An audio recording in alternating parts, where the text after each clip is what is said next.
Thank you for joining us for our May 27th York City Council Committee meeting. At this time, we call our meeting to order. This evening, we will have committee issues for June 2nd, 2026 legislative agenda as follows. First up, we have fire and police, and I will hand it over to Councilman Supler. Thank you, President Washington. So item number 1, resolution authorizing an agreement with Motorola Solutions. Before we begin, I want to bring forward a little misprint. So it says $24,486.22 per year for mobile recorders and body-worn cameras. So the little misprint right here is that this is actually what the projected savings is for the budgeted for this year. The cost of the contract is $372,568.88, bringing that to $74,513.78 per year for this 5-year contract. And that would be for 72 devices, 24 for the mobile, and 48 for the body-worn cameras. So that's the little confusion, because I know I kind of dug deep and I asked a bunch of questions and I was like, what is going on? So those were, that's the little correction I want to make. If, I believe we should have Captain Irvin here if he wanted to come to the podium. I see it's full over to the side over here. He wanted to. Councilman Supler, I'm sorry if I can just interject for just a second here. Could you give me that number again? The 300. So the $372,568.88. That's for the whole contract, and then for each year, it's projected to be $74,513.78. And then so the budget was for $99,000 for this particular item, and so that would bring us the savings that was listed in the agenda item. Yeah. Okay, and that's of the 24,486.22. So, so that should be corrected in the resolution, is what? Yeah. Okay. That's in the last whereas. So the resolution is correct. The resolution is saying 24,000 less than the budgeted amount. Mm-hmm. So it's just the agenda item. Okay. Yeah.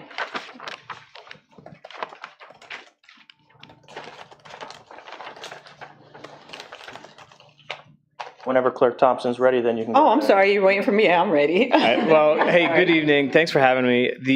So this contract is for us to consolidate and to renew for another 5 years. So we have about 20 mobile video recordings that goes in the car system, and then 40 other body-worn cameras. That one contract is expiring. It was actually, they're letting us work out a contract right now without paying. And then we have 2 other contracts because we bought other devices over the last 2 or 3 years to fully complement the officers and detectives. So we're consolidating all 3 contracts into one contract, which is going to have those 72 devices that Councilman Supler mentioned. And with that, we are upgrading 24 of our mobile video recording systems in the cars to the newest model, which is kind of a must just because we can't outfit our new cars. They don't make the old system anymore. They don't make any of the old brackets. So it's the next step. If anybody has any questions. I just want to say thank you for answering my questions earlier. I had some questions for you, so thank you, Captain Irvin, for answering those questions. I appreciate it. Yep, you're welcome. Thank you, sir. Any questions or comments from council? Nope. Any questions or comments from the public? All right. I make a motion to place this item on the June 2nd agenda. Second. Come on, second. All those in favor? Aye. Aye. Any opposed? Abstentions? All right, so that is so moved. And that will be placed on the June 2nd, 2026 legislative agenda. Up next, we have general. We have a bill amending Article 307 for RETAP. And I believe our treasurer here, Mr. Jeffcoat, is here. We actually have a proposal to do some amendments to 307 and also to 308, which is the LERTA agreement. One's RETAP and one's LERTA. The changes that we're suggesting are those that we have been developing over the last 10 years since it was written last in 2017. Brett's gone over this to be sure that we're still in line with the law. And in fact, I have to thank her very much because she really pretty much wrote all the changes for us. The changes that we're suggesting in the two sections really don't have anything to do with the general guidelines. They just really have to do with how you go through the application process, the steps that are required, the communications that needs to take place between my office, David's office here in economic development, the office at the county, the assessment office, and the county commissioners who approve those projects, and the school board that we hope they will join us as well. So all of these changes are related to that communication that goes on between all of us.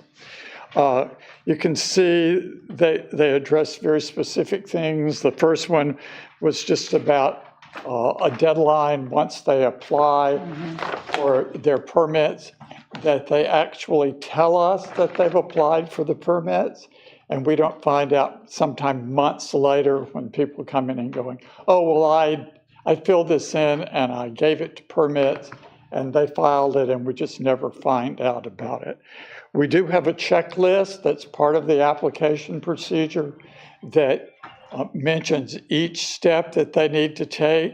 So it should be really easy if they just keep up with it and communicate with me and David Tavares and our department and Rachel at the county. And I usually take care of things directly with the school board and the staff there. Everybody does it a little differently. But we've been able to work together to coordinate so it works for all three of us. Thank you, Mr. Jeffcoat. Any questions? Is there any questions for Treasurer Jeffcoat? I just would like to comment on how I really appreciated the memos that you attached to each one of these resolutions that really spelled out each change and why it was being made. That was very, very helpful. Thank you. Yes, it was.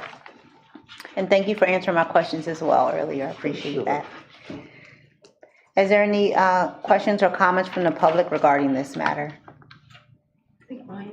I'm sorry, Councilman Super, I didn't see you. No problem. It's not necessarily for Treasurer Jeffcoat, but in the resolution that we have written for section 2, it should be 307.05. Instead it says 308. So that would tie it for the next one. So we're Yes, 307 is, I may get the, I see what you're saying. 307 is RETAP, which is the Residential Tax Abatement Program, and 308 is the commercial portion of this. yes. It stands for Local Economic Revitalization Tax Assistance. I would second what Ryan's saying. Both of the amendment to 307 and 308, the section 2 have 308 and 307. So I don't know if that was intentional, and maybe the solicitor could speak to that. Well, and then there's also in the next one. That's it. There would be a 308.04 needed for the 308.01. So there was a couple of them that needs a little movement. Are you looking at this? Oh, it's backwards. It's backwards. Section 2 has the See, 307. section number. Treasurer Jeffcoat, are you following? See here? No, but I'll sit down. What Treasurer Jeffcoat has a bit of confusion. What they're sharing, Treasurer Jeffcoat, is on the first ordinance for 307. If you go to section 2, it says section 308.05. Is that correct or is that incorrect? Should it say 307? I think they're backwards. It's in 308. section 2, Yes. It says 308.05. So section 2 should say 307. Seven. That, I might have done that. 06. I might have done that, 307. So And there, on the learner one. it's flip-flopped. It Yeah, says that's a 307. similar issue, and then the same thing for the section 1. Okay. I will say that it's correct on both of them. I must have corrected it on mine because mine doesn't flip-flop. Okay. I probably did it, because I think did I redo this? I don't remember. Who knows? We went back and forth. I'll tell you, yeah, I'll just take the I'm fine with blame. you blaming me. It's Little okay. detail. What'd you say? You can blame me, it's fine. All right, so in 308. It's not about blaming people, it's just about being right, that's all. Oh, yeah. ETAP is all 307. Yes. Oh, And LERD is okay. It's all all 308. 308. Okay. Oh, I see it, okay, You see? yeah, mhm.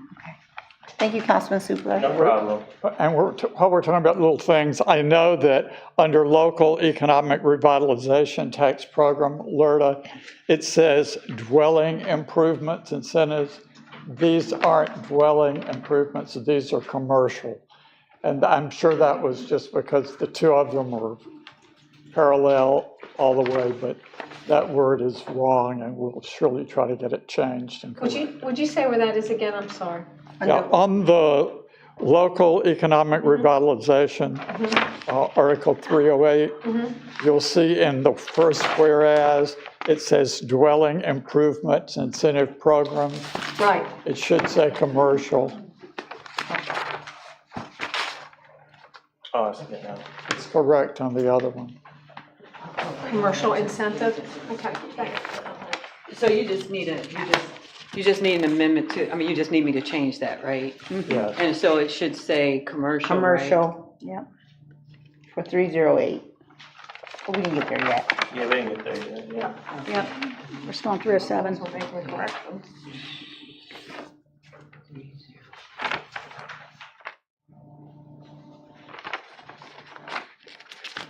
So to reconfirm, 307 should say dwelling? Is it okay for 307 to Yes, say dwelling? 307 should say dwelling. Got it, thank you. It's for housing, condos, apartments. Is there any further council comment or corrections regarding this matter? Is there any public comment or questions regarding this matter?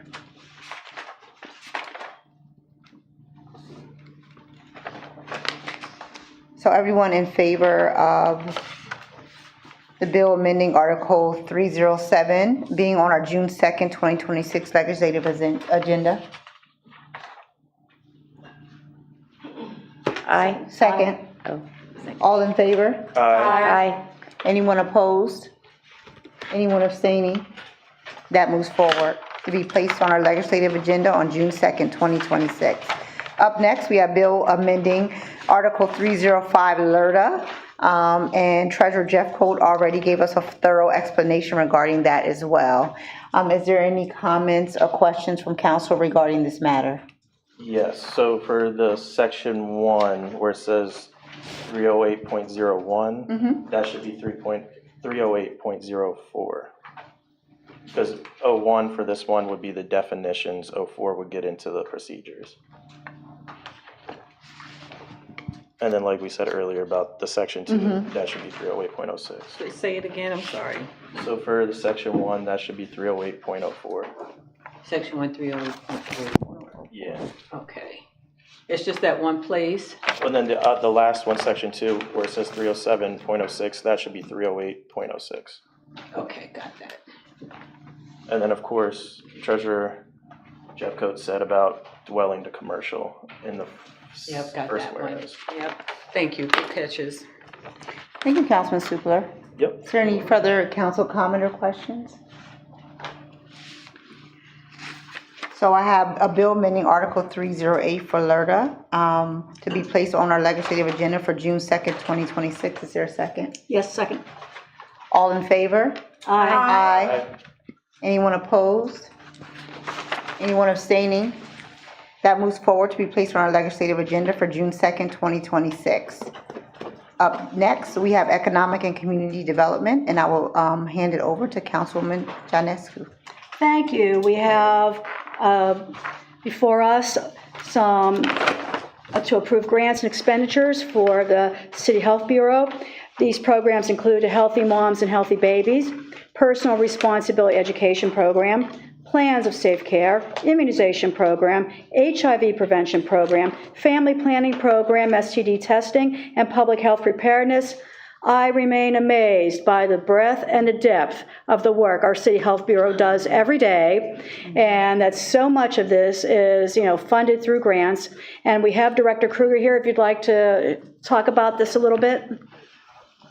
Well, I'm sure everybody doesn't want me to go into detail in each and every one of these funding streams. Basically, what happens is the Health Bureau receives grants, and our grants are fiscal year based. So when we prepare our budget, we usually prepare our budget that only goes through June 30th. So the majority of our funding stream is on a fiscal year, calendar year, versus the city, which is on a calendar year. So when we come to council with these, basically we come when we have the actual numbers, because we don't have our grant numbers for the whole calendar year that the budget is written for. So all of these grants here that you see, all of these funding streams, none of these involve additional staff. They don't involve any changes. They basically are sustaining what we have already going on, so to speak. From time to time, we come to you when we have additional funding that is in addition to what these budgets already have. For example, they call them SAF, subsequent additional funding. So our funders do the best they can to give us as much as they can in the moment, but sometimes the state has excess funding, surprise. And then when that comes out, sometimes they will reallocate it to us. So then we come back to you and say, hey, we have to amend our budget because, yay, we got more money, which is always good to have. So again, and then regarding the rent and the other costs, we share that among the grants, as some grants will cover rent, some won't. It's usually specific to how many people you have in a certain space. There's a lot behind that. So unless there are any specific questions about any of them, I won't take up any of your time. Do we have any questions from council? I just have a comment to say that this is great. It wasn't that many years ago when we were coming in for special meetings in the summer to approve some of these grants that came in off schedule, and the health department needed to have them approved so they could move forward. So Well, there probably will be some lagging. So, and some of that, honestly, it's as you all know, things don't move fast, and there's an approval process before it even comes to us. So unfortunately, some of those time frames don't align with when you all are meeting. So we don't sit on them. We try to get them to you, and if we can, we will get them to you in advance if we have at least some letter before we even have the grants already. you've just done a great job in Well, not by myself. There's a whole team that does this. The team, yes. Yeah. All right. Thank you, Vice President Buckingham. Any other council comments or questions? I have none. All right, any questions from the public or comments? Okay. All right, I'd like to, move that we add this to our June 2nd agenda. Do I have a second? Second. All right, all supporting? Aye. Any against? Any abstaining? All right, thank you. Thank you. And that'll be on our legislative agenda for June 2nd, 2026. Hand it over to Councilwoman Janeski. Okay, next we have the resolution, and I believe this one it's Bill number 5, and this is the reallocation of ARPA funds. This had already passed through committee, was moved out of committee back in the March meeting, and it was pulled from the agenda before the final vote for final amendments. So we're here again just discussing those changes and where we are, making sure we cross our T's and dot our I's, because everything we do here with ARPA has to go through a Treasury audit, and we have to make sure we do it correctly. But we also have urgency to get this money out the door before the end of the fiscal year. So I believe we do have a representative from our consultant, Accenture, here to perhaps, open it up for an overview from the consultant first. Thank you, Council. I will open it up. And just for the public, I wanted Accenture to join us publicly before we move forward with hopefully the final amendments for ARPA. And I felt like that was important because I think the last time Accenture or Answer at the time joined us was when I served on council. And as we come to a close end of this year, the funds have to be spent. It's just a matter of making sure we were all on the same page in compliance, eligibility, scopes of work. So as I said before, I think in multiple public meetings, when I took office in January, I thought that this would take us a couple of weeks, just for the simple fact that this was already approved in the 26 budget. And there's been quite a few years to make sure that administration was on the same page with Accenture. And so didn't think it would take that long, but as we started to dig into this, we ended up having to start from ground zero. Process weren't streamlined. Legal should have reviewed everything. We found out that that wasn't the case. There wasn't necessarily communication with finance and Accenture. And so the goal was to just start from square one so that we could make sure that we were in compliance and make sure that these funds were expended by the end of the year. And that was looking at what was approved and really analyzing if this could be complete by the end of 2026. So with that being said, 4 months later, we have been able to bring all parties to the table through various meetings to make sure that the scopes of work are eligible and that we can complete these projects by the end of 26, which meant that we needed to reallocate funds. So the attachments were provided for you for summary. I did ask Accenture to join just to give the public a definition and an explanation of their role throughout this time. So if we're looking at the reallocations, our first reallocation in your spreadsheet that was provided is 490 to 429. That's affordable housing, 1.5 million to Penn Street Market renovations.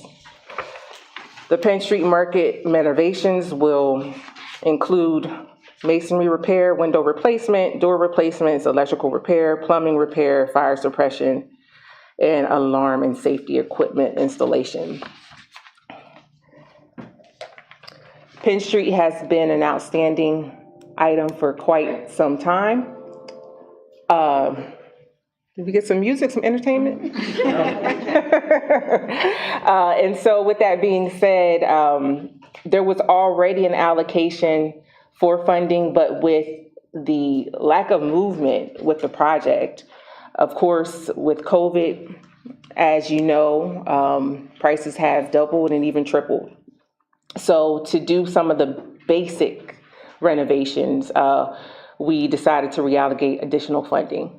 So that's $1.5 million. And moving on, out of 490 from affordable housing, 480,000 and some change park master plans, and about 19,000, almost 20,000 for increased police officer staff. And that's because the 26 budget there was an overspend in that line item. So we used about the 20K to balance that out. And then the other 480 will go to the park master plan.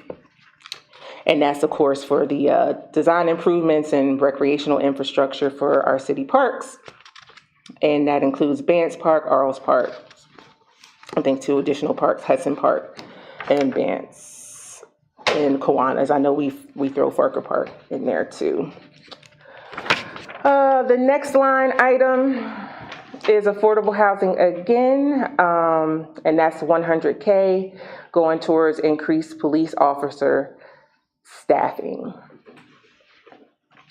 The next line item is reprogram, and that is being reallocated to the Celia Newcomb Center for building renovations. And again, that is a bare minimum when it comes to renovations, but these are outstanding infrastructure items that should have been addressed when it comes to capital improvements quite some time ago, and they weren't addressed.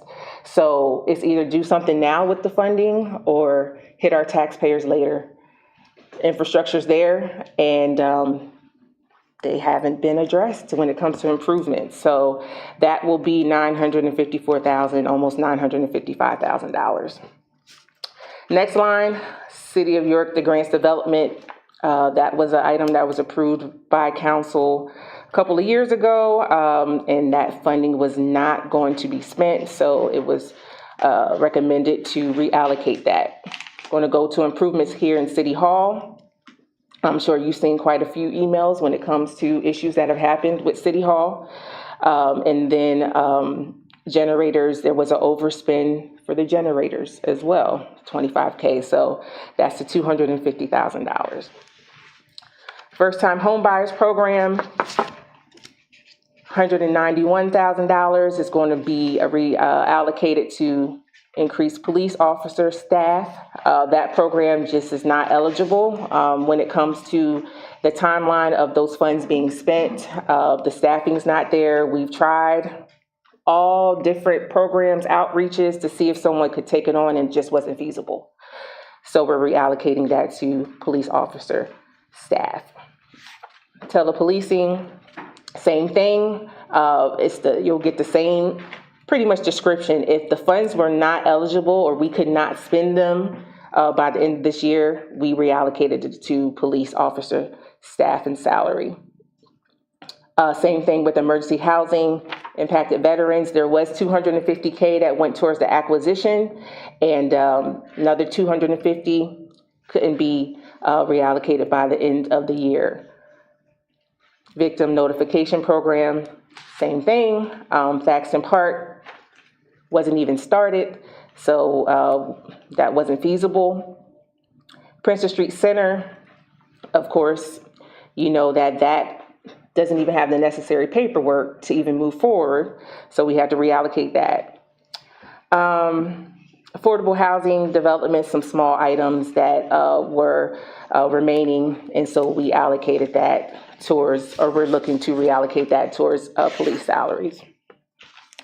So that is a summary. You have the attachments of all of these items and a summary of what can be used when it comes to these funds and what they're being used for.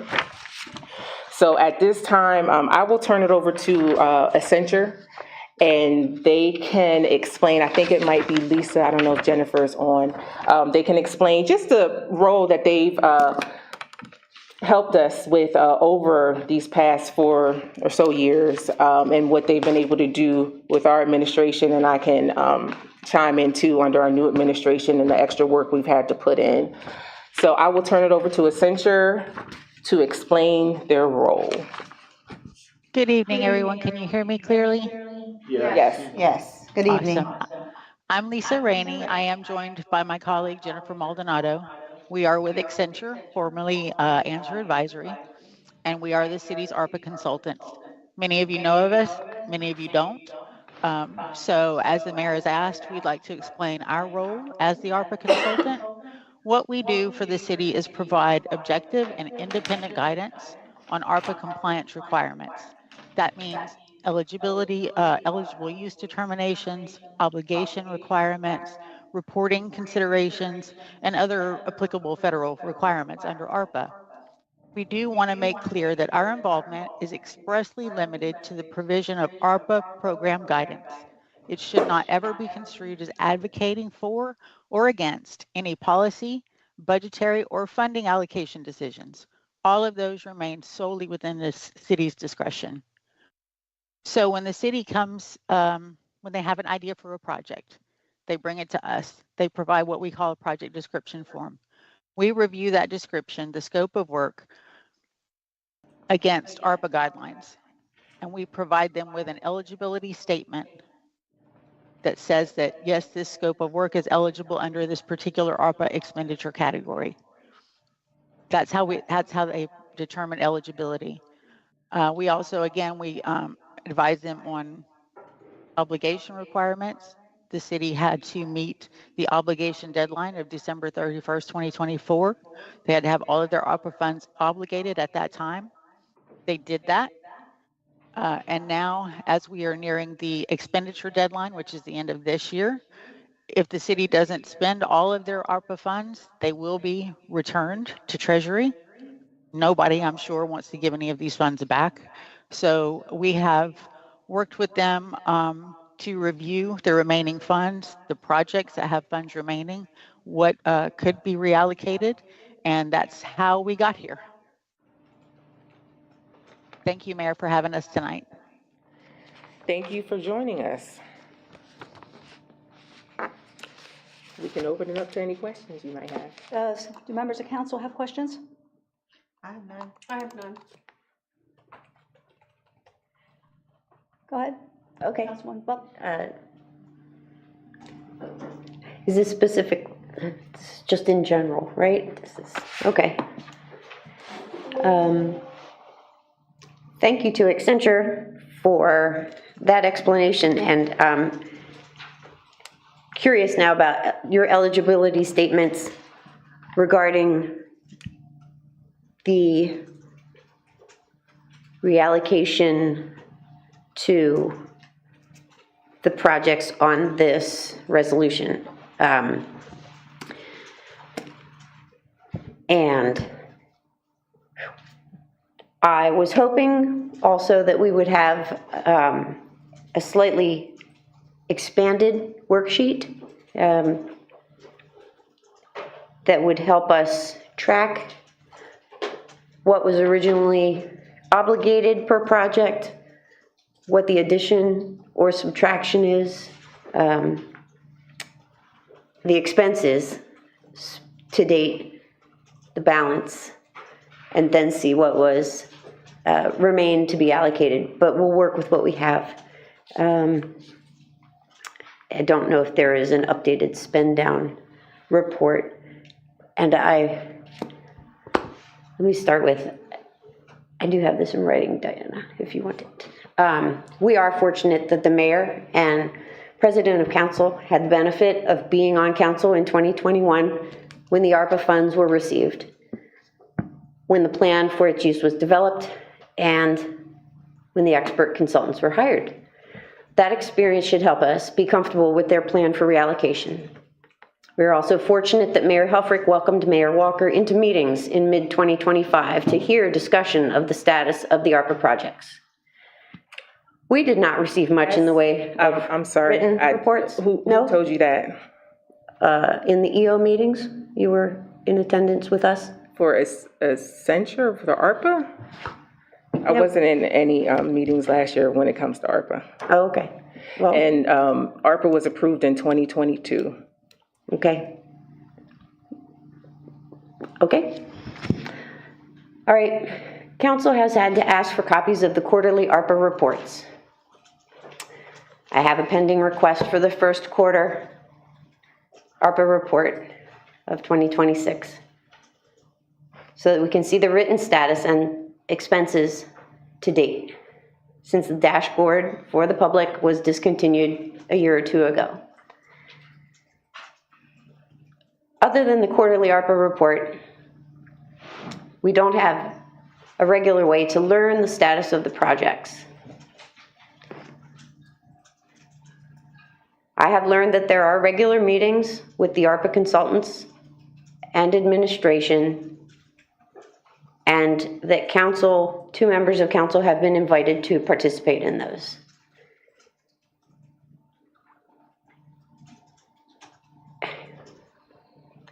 I've also just learned that we did not own the minutes, that council did not own the minutes, and that any notes taken at those meetings were shared at the allowance of the administration.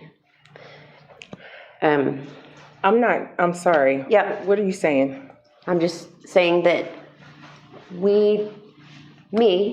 don't have a lot of background for where we are, for how we got to where we are.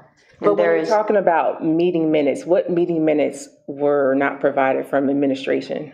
The bi-weekly meetings, they're just, I don't know if we call them minutes. Are you talking about with council leadership? Council and Accenture. They meet And you're every saying 2 that weeks. you asked my administration for those meeting minutes? No, I'd been asking council for those minutes or those notes. Okay, so what you said was you asked administration. So are you being provided those meeting minutes? I had been asking council. I got one in November and one the last week. But Betsy just told me that that was not something that they were given approval to share it. I don't, if I might comment. yep. What I clarified is that council sits on the committee by invitation of the administration. We don't do any of the orchestration or make the decisions. And Councilman Bupp had said that she could have the minutes, and I got them to her a couple of weeks ago from the most recent meeting that I had. Thank you for the clarification. So Councilwoman Bupp, we met Good Friday for an hour. We met 2 weeks ago for an hour and a half. I made it very clear that you as council can request whatever information you want, especially when it comes to ARPA. How those bi-weekly meetings started was I was council president and we started those bi-weekly meetings. And it's what you want as council, you have to discuss that. If you want to join the meetings, and I told you this during one of our meetings, if you would like to join the meetings, you can have a conversation with council president. Matter of fact, it was during the first meeting when council president was there. If you would like to join those bi-weekly meetings, you can alternate. My understanding when I was president of the council is that we should not have 3 members join those bi-weekly meetings. How we handled it in the past, and I know council president, when we talked about this and you were in the meeting, you requested the meeting, is that if you want to alternate, you can do that. You can join the bi-weekly meetings. So there is no bottleneck or no stop from me or my administration for your council bi-weekly meetings. And I would just like to comment that I have not received any requests from Councilwoman Bupp to join or to alternate in those meetings at all. I feel like I have had that discussion and asked that question before, or I was told that it wasn't possible, and I only learned from the mayor that that was possible recently. I didn't hear that that was possible till very recently.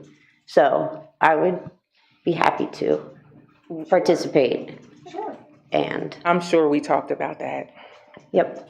I'd alternate with you. I'd be happy to alternate with you. So it's all to say that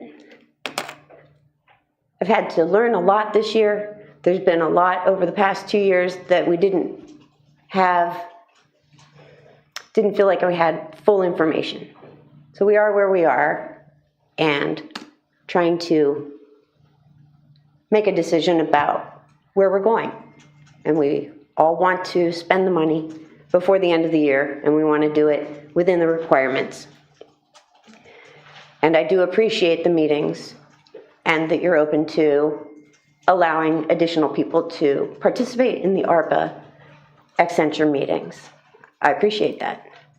I appreciate the 2 occasions that you've shared those notes with me.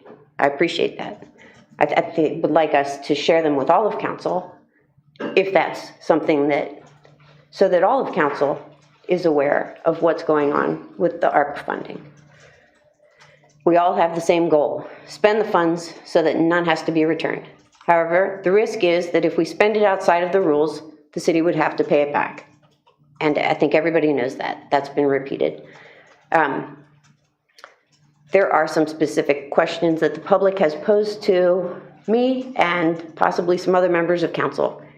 And they have to do with treasury requirement, frequently asked question, 17.17, 17.15, there's a variety of those, that talk about using funds from one program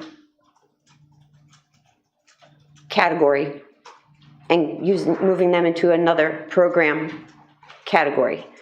So it's an eligibility question. And I don't have the answer.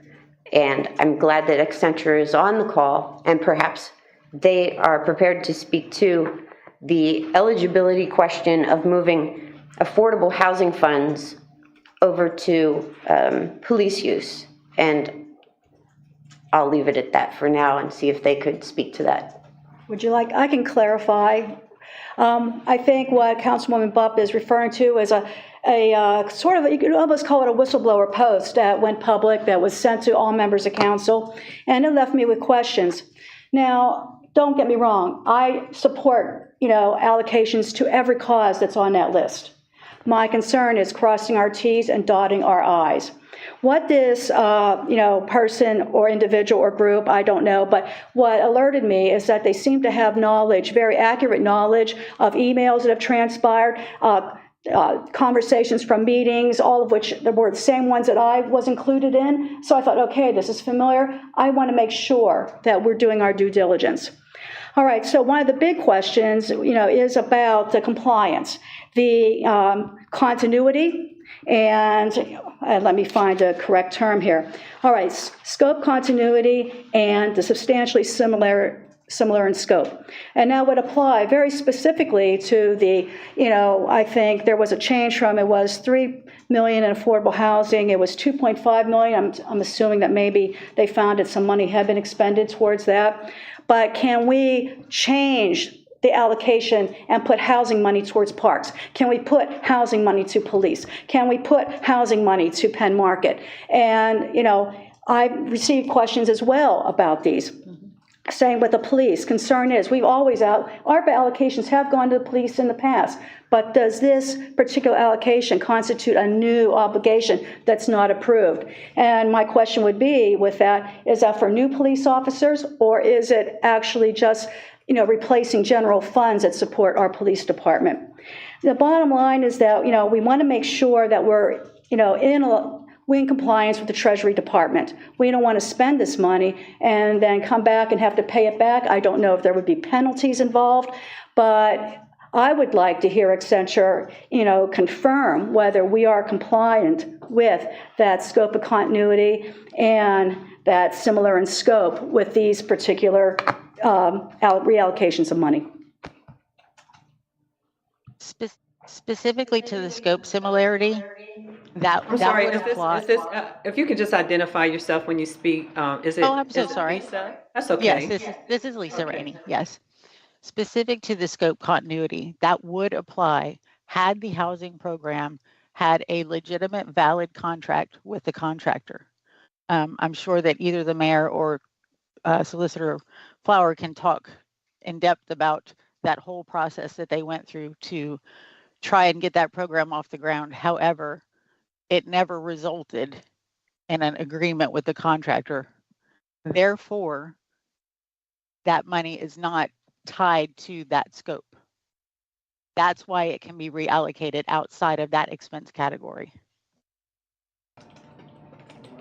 Okay. It's very informative. Thank you. That's all right. Let me see. So, that looks pretty good. And that was the big part of I think everything else was probably okay in this transfer. But that 3 million, why is there a difference? And this is of the administration. It was the whole 3 million was in the first chart that we had in April, but on the second one, 500,000 has been deducted from that 3 million. Was that money that we found was spent towards the project already? So as I mentioned, there were a lot of discrepancies. So I do want to give Director Bethea her due when it comes to trying to figure this out. But we had to bring all parties to the table. So we had to bring Accenture, we had to bring finance, and we had to bring DCED to the table. And we worked through this until we came to agreements on numbers, on scope, on eligibility. So what you received in March, that is inaccurate, discrepancies. And the reason why we ended up getting to this point of hashing this out is because I had requested Accenture to come to the April meeting. And Accenture said, I'm not putting words in your mouth, Lisa or Jennifer, but it was, no, we have to be 100% sure that we are in compliance. And we will work with administration, whoever needs to come to the table. So we had special meetings until we hashed it out. And so we got to the bottom line. Our numbers line up. Thank you, Jerry, as well, for stepping in there because he wasn't included in the past. So we brought all parties to the table, and we all agree on these numbers. Accenture agreed to come to the meeting to publicly state that we're in compliance. Okay. Well, what happened with the 500,000? 500,000 for? Out of the 3 million for the original Hope Street project. You know, here. About the veterans? Well, 500,000 was for veterans, 2.5 million was for the affordable housing, but it was all part of that project.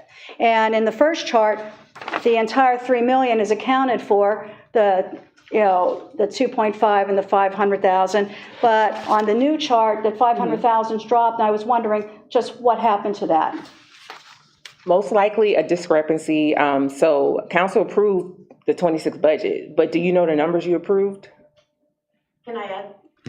Okay, so Terry, the 500,000 was in project 493. Veterans Housing Support. In the new report, it is also 493, but it is at 250,000 because we allocated 250,000 this year. Okay. Didn't bring that piece of paper, but To the purchase of that market. yeah, Yeah. the Prodigy. Yes. No, I think it was for a different thing. No, This is something different. Prodigy Spectrum was already, you guys Was already last year. approved that last year. Yeah, And it was like acquisition. half. And that's what I'm saying. We were going off of OpenGov. So finance, we were going through numbers. And when we presented that in March, we were going off of what we thought was correct. 250 went to Prodigy Spectrum last year, but that wasn't transferred over into the software for the updated budget. So quite frankly, you approved the budget, you don't know what numbers you approved. We're trying to get to the bottom of it. We asked Accenture to come to these meetings to help us out, and that's why we had to bring all parties to the table, because you can't go off of the numbers that you approved in the budget. So we've been updating everything and starting from ground zero. And when I say there were discrepancies, and we had to start over.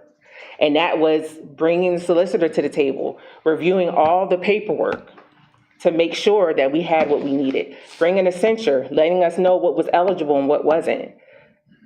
It took this long to get to that point. Thank you. Any other council comment or questions? Yep, I want to just throw out the Princess Street Center is on here for $250,000 reduction. That's project 486. I found that we reduced that to zero back in October 21st, 2025. Under, I think, Bill 27, Ordinance 25. So unless you're saying that didn't, I'm not sure. It didn't happen. I'm not sure. So we authorized it and it didn't happen.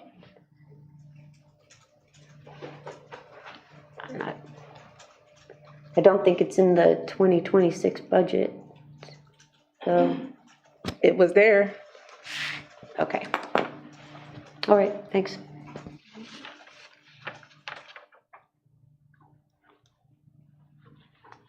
Any other council comment? Sure. I'll say something. So, my question is there any way for housing, any way that we can put any more money towards housing, anything? We tried. Anything, okay. We absolutely tried, and Director Bethea can share more information. So going back to December and affordable housing, what was brought to you, and then you're more than welcome to talk to RDA. That was most likely an option, but it wasn't feasible. So RDA told us it wasn't feasible. There's no way in the world. We walked into what we thought we might be able to make some movement with, and it just wasn't feasible to complete this year. I wish, I mean, we need affordable housing now more than ever. Options were explored, and we looked it all ways up, down, and around. Couldn't do it. Because I saw in the one document, it said about a return of funds for a first-time home buyer, so that's not gonna happen. No. As I said, when it comes to first-time home buyers, the program, what's the name of the organization? Tenfold. They don't have enough staffing. They could not. We reached out to others to see, and of course, you know, with this economy, even with potential down payments for properties, there was no one that could take it on with the staffing. I think Planning Commission we reached out to, affordable housing advocates, no one could take it on.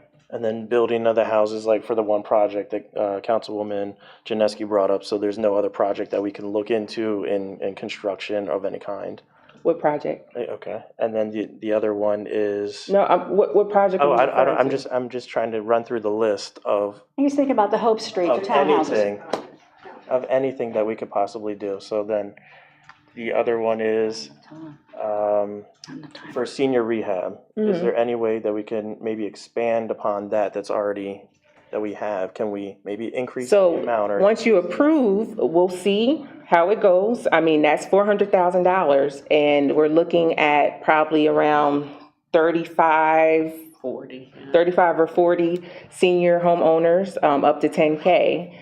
And we'll see how fast we can move through that throughout the summer. Again, it's a contractor, availability.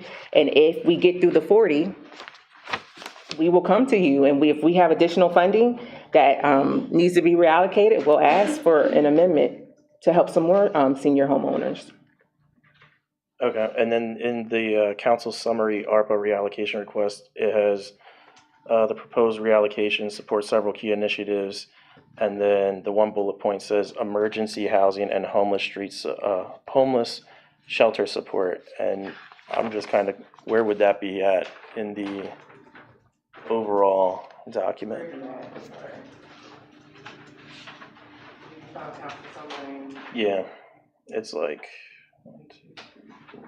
it's the fifth bullet point.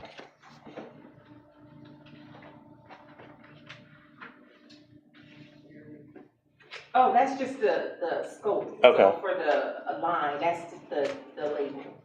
Is there any way to increase, put any money towards emergency housing and shelter support?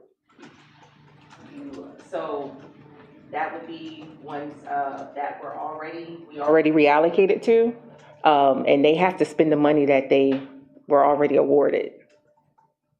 So you're talking about Life Path, you're talking about Friends and Neighbors. They all have funding that they need to be on track to spend probably by the end of the summer. And if they don't spend it, then we're going to have to recapture it. Okay, I'm pretty sure that they probably spend with what's going on at Vance Park, so I'm sure there's possible more supports that the city can provide. Well, once they spend what they have, again, in the summer, we'll probably be coming back to you if there needs to be some additional reallocation. Reallocate. This isn't like a final thing within the last leg here. This isn't the final reallocation for the. Well, we hope so. Okay. Yeah, we're running out of time. But we could theoretically also redistribute these funds for other emergency. Yeah, if there's funds available, yeah. Well, Okay. I think all my other questions are the best they can. I guess I'm fine for right now. Right, and I just wanted to follow up on the allocation to the police. Is that for additional officers, or is that just reducing the general fund obligations for our officers? reducing. There was an overspend, and going back to when the initial 8, I believe, that was supposed to be influenced by attrition, overspend, and at this particular point, we're going to spend the money anyway. So if we have additional funding for ARPA, let's go ahead and use it instead of dipping into general, but no new officers. Okay, thank you. Yes, no problem. All right. Any further council comment? Well, I actually have a question from a constituent that came through. Is the ARPA money, I think I know the answer to this, but is the ARPA money reallocated to Penn Market in addition to the allocation from a few years ago? I think that answer is yes. Yes. Yes. Yes, it is. Okay, any further from council? I had asked before if we have the funds for Sylvia Newcomb and the Penn Market, what can we do with those funds through the end of the year? What kind of work can we complete? And so then if we can't complete the project in its entirety, and I know they were both approved for RACP funds, is the plan then for the next year, 2027, to complete those projects with RACP funding? Would that be sufficient to complete those projects, or will we be looking at having to spend funds from the general fund? No. This is just to cover bare basics with these buildings. So at the end of the year, would these buildings be functional? People can use them, or no? Well, Penn Market they could use. Yeah, they're Well, using. Penn Market. I'm thinking Sylvia Newcomb. Okay, I mean, Penn Market's pretty obvious. so it's not going to shut Penn Market down, it's just going to work on. Yeah. Is there a general contractor identified for Penn Market, so that do they have to do RFPs and all of RDA is that? working on all of that. The RDA is working on all of that, okay. It may help. I was at Harvard, and Director Gross was there with the contractor, getting approval for some of that work that's really, windows and whatnot, that's just, going to preserve the building. Director Gross, could you explain a little bit more about that for Councilwoman Butt? Well, right now we have Warehouse is an architectural firm working on the Sylvia Newcomb Center, and they do have a schedule that gets us to completion by the end of the year, but we got to keep this thing moving. If we don't, we're not going to make it. The calendar and the timing is of great concern to me. And the other issue I face right now, if this gets passed on June 2nd, you're not scheduled to meet again until July 21st. That's going to be a problem, I think. So something council needs to perhaps start thinking about. There's just too much time in there that I'm going to have things that have to get approved, so. Okay, thank you. Thank you very much. Any other questions from council before I turn over to the public? Okay. Any comments from the public on this? Hi, I'm Jasmine Rivera, and I am a York City resident. I'm sorry, could you say your name again? Jasmine Rivera, Thank you. and I am a York City resident. All this money allocation is great and all, but I haven't heard anything about the homeless. Like, we are removing encampments while we sat on money for 3 years. How are we going to solve any problems? How are we going to help our people? We literally sat on money for 3 years, and most of you guys been council for that long too, so you should know you had this money. I don't think it's fair, and I don't think that people should suffer because of failure to follow through. When grant money is given, it should be used for its purpose at the time that it's supposed to be used. Because if not, we're the ones that's suffering. I deal with a lot of homeless people, and I get sick of seeing the same thing over and over. And we really have to start using the money for what it's supposed to be used for, not redirecting it because we're losing time. And we need to find a system that actually works, and this one's not working. Thank you. Thank you. Any other public comment?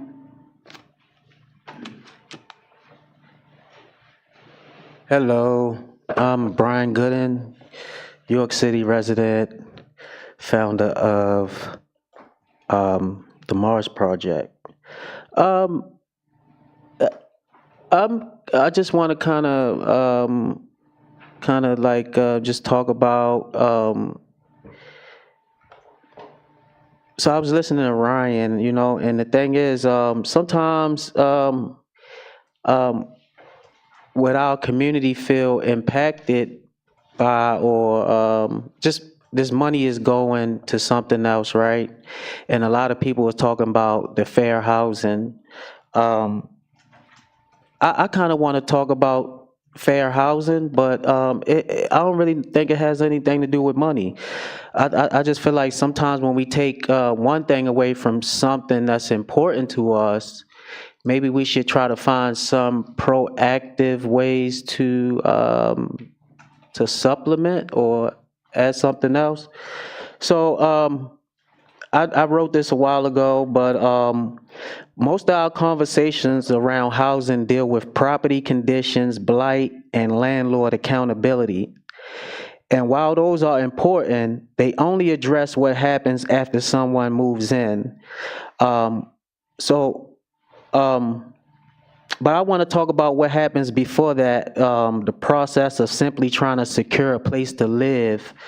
Because the reality is, across the country, over 35% of households and renters, and in cities like York, that number is often even higher. That means a significant portion of our residents are navigating the housing system from the renter side. So when we talk about renters, we are talking about York residents. And now, many of the residents are facing a growing challenge during the housing application process, and that's application fees. Application fees in today's market typically range between $40 to $65 per application. That might not sound like much until you look at how the system actually works. If a resident applies for just 3 properties, that's already $120 to $200 spent. And they apply for 5 or more. If they apply for 5 or more, that quickly becomes $250 to $400 more. And in many cases, there's no limit to how many applications are accepted per property. No transparency about how many people are applying, and no guarantee that that unit is still even available. So that's where, so what we've created, whether intentional or not, is a system where residents are often paying simply for just the chance to be considered for housing, right? So let's put that in perspective. I mean, if just 20 people apply to one unit at $50 each, that's $1,000 collected before a lease is signed. Now multiply that across multiple listings, across weeks, across the city. That's thousands of dollars being pulled from residents, many of whom already under financial pressure. I don't know how much time I got left, but I would like to see some proactive measures taken, like they are starting to in other cities, where we take these proactive measures to stomp out slumlords and actually get to the point of access to fair housing. We could talk about fair housing all day, but it's no access. So I just feel like maybe if we just took some proactive measures and created better access to housing and things around just going after blight, or because it's just a lot more to it. I think if we focus on some of those things and take some proactive measures, we would reduce the troubles that most of our residents have with securing housing in the first place. Gito G's, that's it. I'm Brian Good. I'm sorry. Thank you. Thank you. Any further public comment?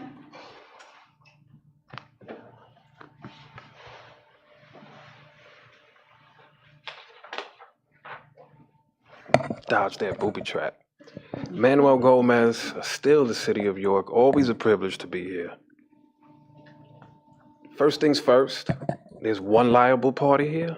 It's the city, not Accenture. It's not a... To put Accenture down, they have an exemplary reputation. But by and large, we bear all risk. We bear all risk. By consequence, that's the people. I expected much of what's been relayed here tonight. What I didn't expect was for Lisa and Jennifer, wonderful to put voices to the names, would actually say on the record that the funds weren't obligated for Project 490. That's the largest grant that I'm aware of in terms of the ARPA allocations. Those largely dealt with housing, veteran support. If they weren't obligated, when did the city meet the obligation threshold, Chairperson John Askew? And what was the actual obligation then? My assumption, if I presume, they're going to say they had an interagency agreement. My presumption. Now, what of the resolution passed by council and the attempt at a contract and that subsequent process?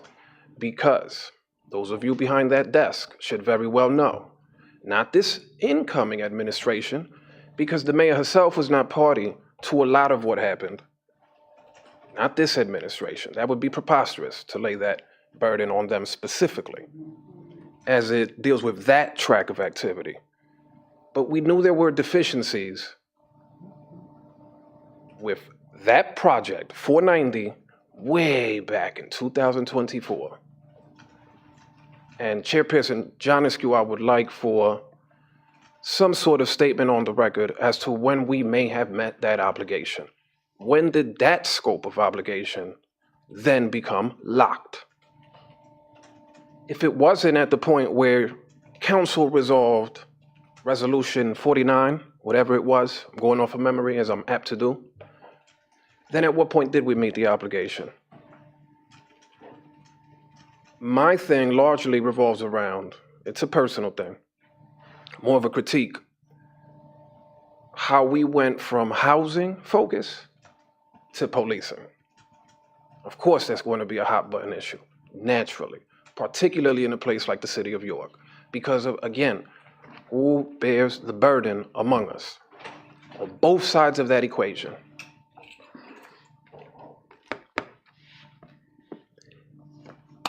I understand time. There's multiple risks that we face. We all know we're up against a shot clock. We know what the time constraints are. But that's the easy risk to mitigate. How did it all end up so heavily weighted towards policing? And what sort of public assurance can we get from Accenture, the solicitor's office, or any other responsible party here with regards to this statement of eligibility? I can't imagine or surmise that it would be one single statement of eligibility. You have dozens of expenditure categories, not just for those that we list and work through as programs, but generally speaking. Can't imagine it's one statement of eligibility. We have math. We do not have any statements of assurances or compliance or fidelity with those guidelines. We just have math. I understand the time constraints, but how we got to where we have now found ourselves very cornered up against this shot clock is what I would like to hear more about. Has there been any risk assessment outside of what Accenture has provided? However nominal, however summaried. I get it. We paid a tremendous amount of money to Accenture. We're getting our money's worth. I myself have said very publicly I did not anticipate Accenture would even appear in any format in public. Again, I didn't think it would be in their statement of work. I thank the administration for pulling it off. How much Accenture is really willing to actually guarantee here is something that I keenly await to see. I haven't seen anything but basic math myself. And I understand the constraints, but there's much that's missing in the narrative, particularly how you go from the city's largest ARPA allocation centered on funding to much pomp and circumstance. And now it's all been diverted towards policing. If you have some sort of risk assessment that can be shared, even if it is today, what I would answer, or what I would ask and seek to be answered, would be for these multiple risky expenditure category swaps, these programmatic changes, what would be your risk assessment? Council should have a view from 1 to 5. And what's the contingency? There's certainly a less than zero chance that due to the city's overarching lack of federal compliance with regards to our single audit statements, we have none in the clearinghouse for quite a long time. The chances that we're given any grace in terms of any potential review, not likely. They're not likely.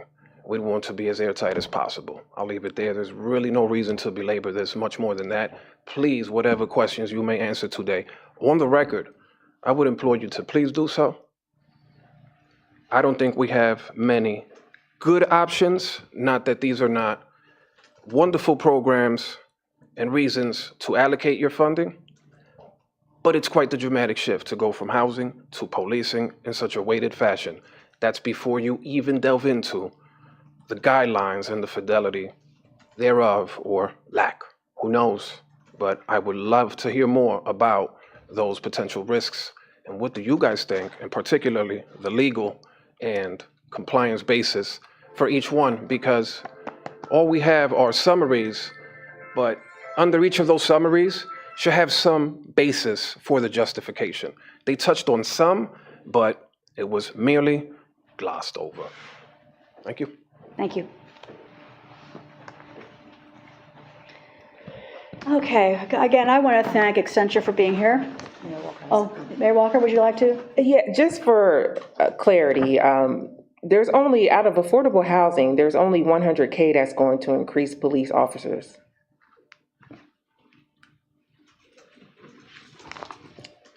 Here, yeah. Affordable 490, there's 1.5 going to Penn Street Market, 480 plus another 20, that's Park Master Plan. 120 going to increase police officer staff. 400K going to senior emergency housing.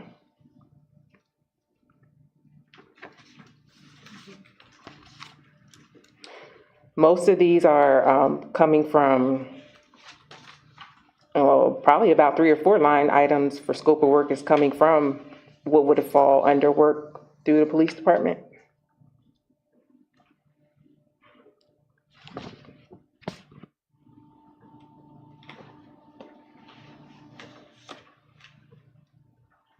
That's all I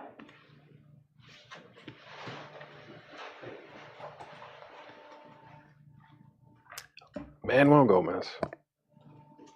The 2.5 from Project 490, and then the rest from 493 has now been scattered about, the vast abundance of which is no longer addressing the stated scope originally expected, which was, of course, affordable housing and veteran support, along with some emergency housing. I get it. It's scattered in a way that some may go to roofs, some may go to policing, but the vast abundance, to the tune of almost 1 million, dramatically shifted from housing and those expected, purportedly obligated funds to then what we have here. That's all. Thank you. Thank you. Yes, but we can't do it. So what else are we supposed to do? And we have to spend the money anyway for police officers.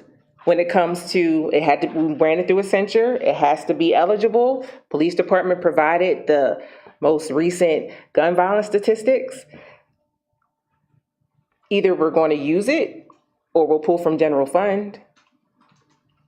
But affordable housing, as I said, we exhausted all that we could.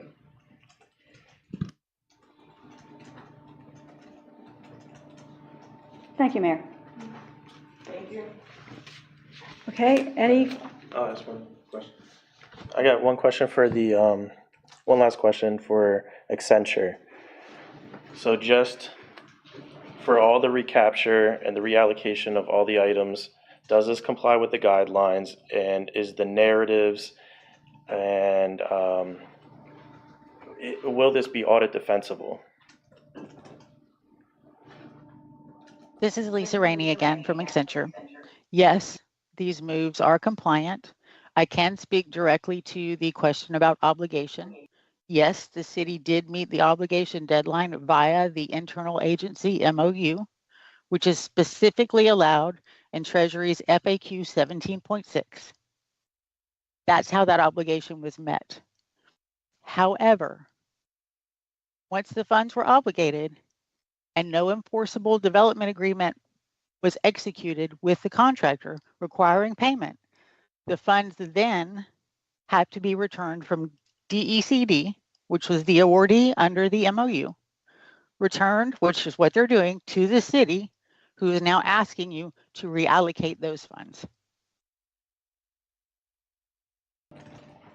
And the reallocations are acceptable uses? Yes, all of the reallocations are being reallocated to already approved prior to the obligation deadline, already approved and eligible projects.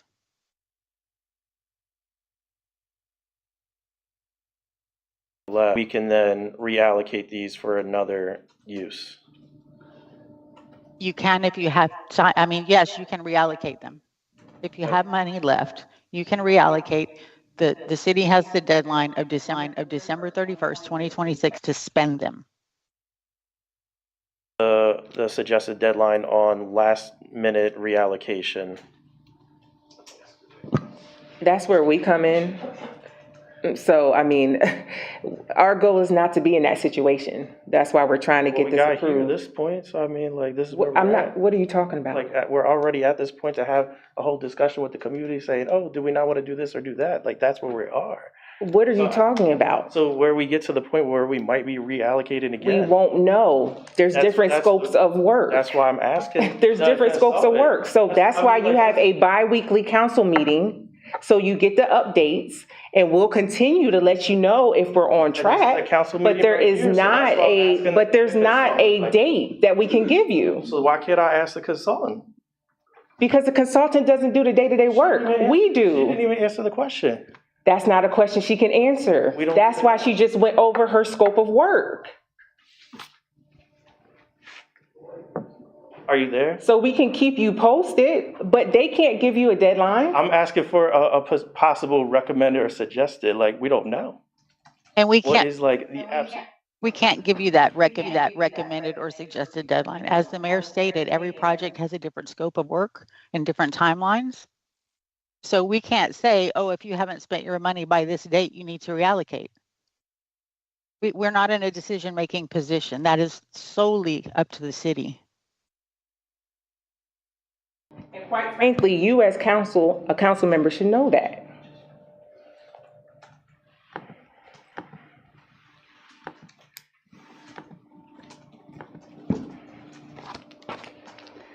Quickly, thank you for all of that information. Thanks to Lisa and Jennifer. Last year, we heard from, that with regard to this project, with regard to the 490 project, they had a plan B they had developed somewhere at the end of the year to give the funds to the RDA and let them spend them. I'm not advocating or speaking to that, right? I'm just saying there was a plan B. I don't know if we move this along and pray everything can be spent as planned. But if we get to a certain point, we don't know what that date is, perhaps you will may have a plan B in your back pocket. So I don't know if that's something that you've thought about and maybe you haven't yet. I guess I would say maybe by the end of the summer, when can we get some, would we be able to get monthly status updates on spend? You have your bi-weekly council meetings. A bi-weekly council meeting. I For don't. ARPA. Okay, that will cover what's being spent in that period of time? That's discussion then? Okay. So then we will know what the spend is going on a monthly basis, and we will know by the end of the summer where we are. Okay, thank you. All right, are we ready to, again, I want to thank Accenture for being here. Oh, go ahead. Sorry, I wasn't going to say anything. I just was going to sit there and mind my business. But I actually I spent a lot of time on the phone with Mayor Walker today trying to understand all that was happening, because it's the finance side, and it's a little outside of our day-to-day scope and the things that we handle, because we don't actually have a lot of control over the actual financing of our staff. Our budget that we deal with more so is the projects and the things that we're doing inside of that 26 million-ish budget. And after I was on the phone, and I want to thank Mayor Walker, Mayor/acting Finance Director Walker, for taking the time to try to explain this to me, because I mean, everybody in the room knows I'm a dreamer. I'm not a finance guy, I'm a dreamer. If you want to cast vision, that's me. If you want to have somebody that can work on leading people and communicating goals, that's me. Like, I'll take that on. This side of things, there's a reason why I have a finance captain, and there's a reason why we depend on our executive, the finance team, with her and her crew. And I want to thank you for breaking it down the way you broke it down, because ultimately the money that's being talked about, and I just keep hearing people say about police, this isn't, while I would love to get my hands on additional money that we would be able to invest in the projects inside of the police department, that I'd be able to invest into people and continuing to do things that help little kids like me that grow up here. This isn't that. This isn't money that we were able to ask for projects and so on and so forth. Not even really the staffing. It's not bringing on any new officers. As the mayor said, it's helping to pay the bills on some old things that may have not been budgeted outside of our scope, budgeted to completion. But it ultimately, though, as I discussed it with her and she explained it to me, the thing that I feel like can't be missed in this room tonight, maybe even for you, Councilman Supler, is what she did, what she's doing once I finally got it. What she's doing with taking some of the ARPA money and paying off the salary expenses, be it the couple of dollars that needed to be paid from last year and the money moving forward. What she's doing is actually saving some of our general fund balance dollars. It's freeing up some of the general fund balance that we were already allocated, that we're expected to spend, that 26 million that we went through the meeting for. Once I finally got it, like, she's actually freeing some of that up with these ARPA dollars, which then gives her the ability to be able to look at other projects and other tasks and other allocations. So you can still get to the end that you're talking about because of what she's doing now. Just pay for some of our expense that we're already going to cost you. Just paying for some of that with the ARPA dollars and using that general fund balance for other stuff in theory, or saving, like he was teaching me, saving it, reinvesting it, making more money off of it, whatever. But we were going to cost this community that 26 million anyway. She is what she's doing with this is actually freeing up a couple of dollars to be able to do other things with. And I personally think that the mayor should be commended for that. So thank you for explaining that to me so that I could get it, because I didn't want to stand here. I told you on the phone, the thought of having us be in any way costing anybody housing was a little unnerving for me. And when you explained it, that it's just you couldn't bring that project to fruition and the money would have been lost, and this was a way you could reallocate it so that you guys could free it up for other things, I thought that was cool myself. So thank you. I just wanted to share that. Now I'm going to go sit down. Thank you, Commissioner. Councilwoman Janescu. I just wanted, I'm Brian Gooden, resident. Just for my basic knowledge and the people who don't speak council language out there, how much was ARPA funding and how much actually went to housing? Cause I don't know. I'm new to all of this. I just know that housing is a hot topic. It's really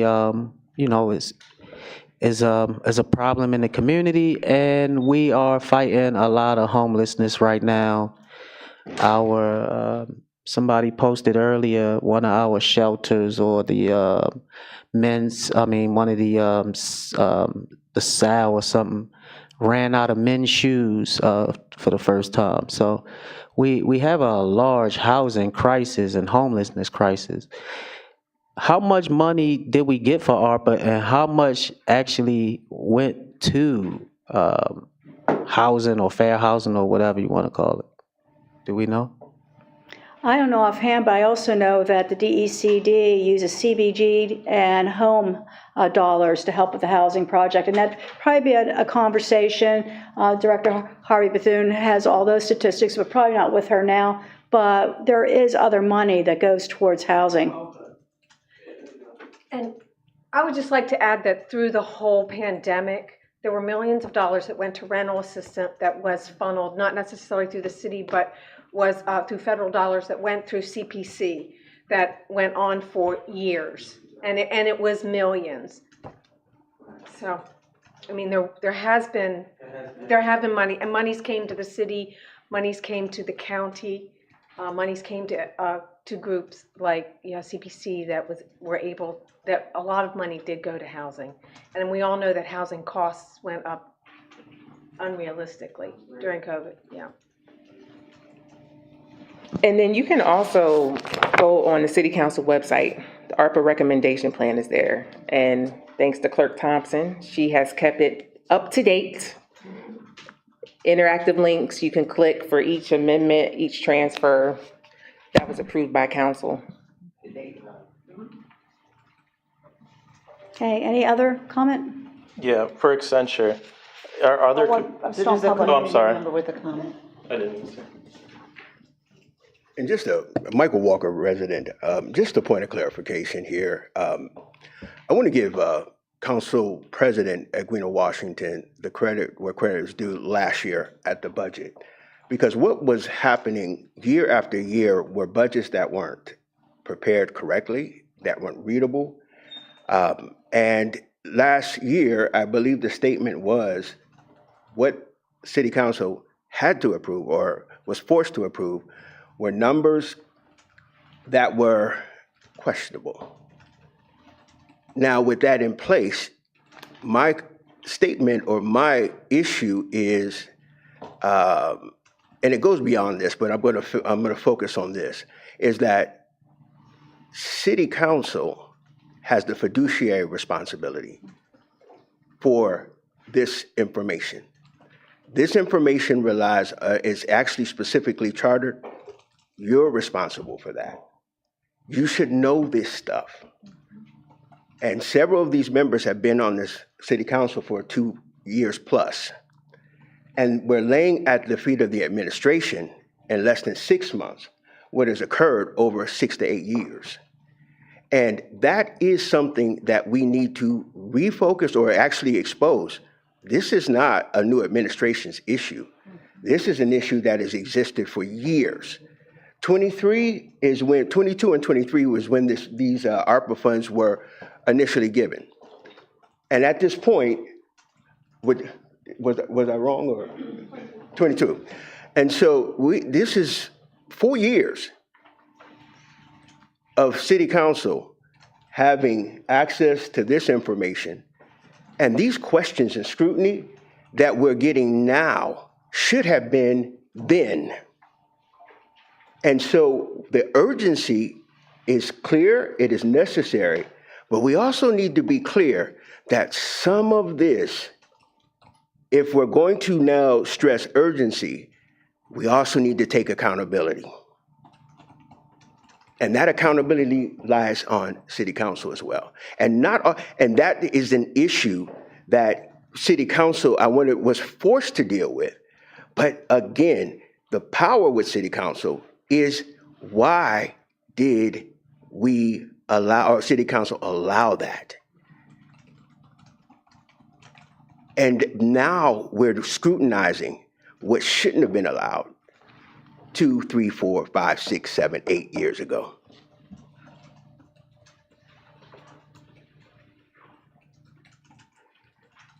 Thank you.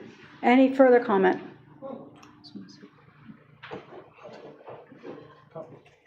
I just want to make a quick support, because the programs that we're talking about, RETAP, is a housing program. And in 2025, the city donated or spent on that program $268,000.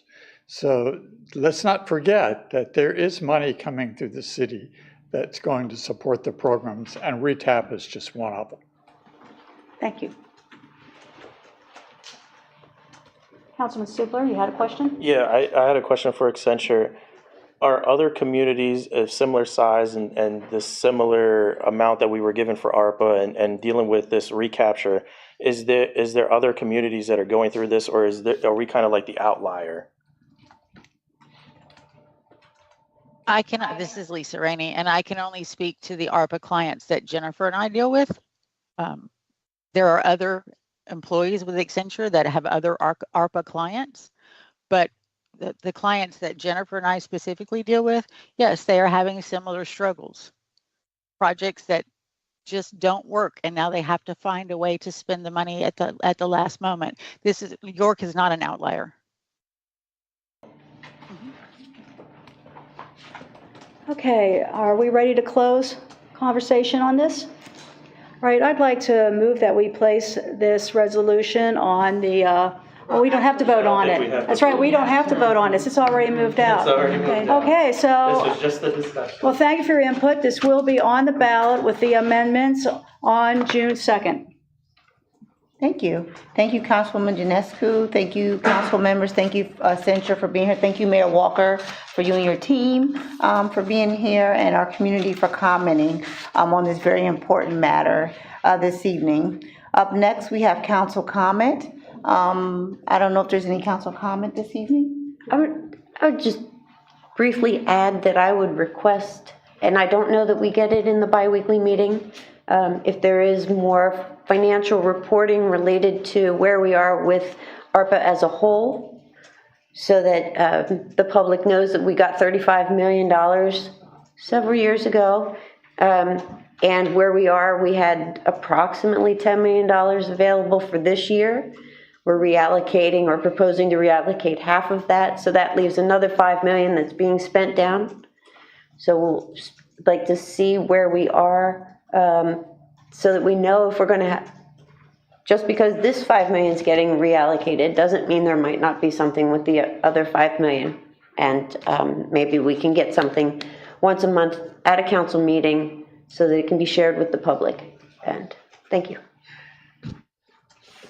Councilman Supler? Thank you. I have a comment. I want to thank Mayor Walker for inviting Accenture to be here. I really appreciate that. First off, I want to say I had the privilege with fellow elected members of attending the York County History Center's leadership conversation, and I was proud to advocate for intentional engagement of our youth, especially for students in our district. And I was also able to stop by the York County Fairgrounds recently for the York County Service Provider Program, and that was put on by the Department of Probation Services. I was happy to see some familiar faces, and also to meet some folks who I've never knew that they were offering different programs regarding recovery houses, drug treatment centers, and very inclusive programming, to find out that there was also LGBT programming for those seeking recovery services. And also proud to represent the city along with fellow elected members to do the wreath laying ceremony at the Veterans Memorial Gold Star Healing Garden. That was an honor. And as well as do want to mention that there are multiple vacancies on the HRC, and definitely to please apply, go to the city website, fill out the application, and I know that I think it's about 5 or 6 seats that are open, and definitely could use some more folks on there. And the public for that body has been asking for the Municipal Equity Index, as well as reaffirmations for bias motivated conduct and HRC updates.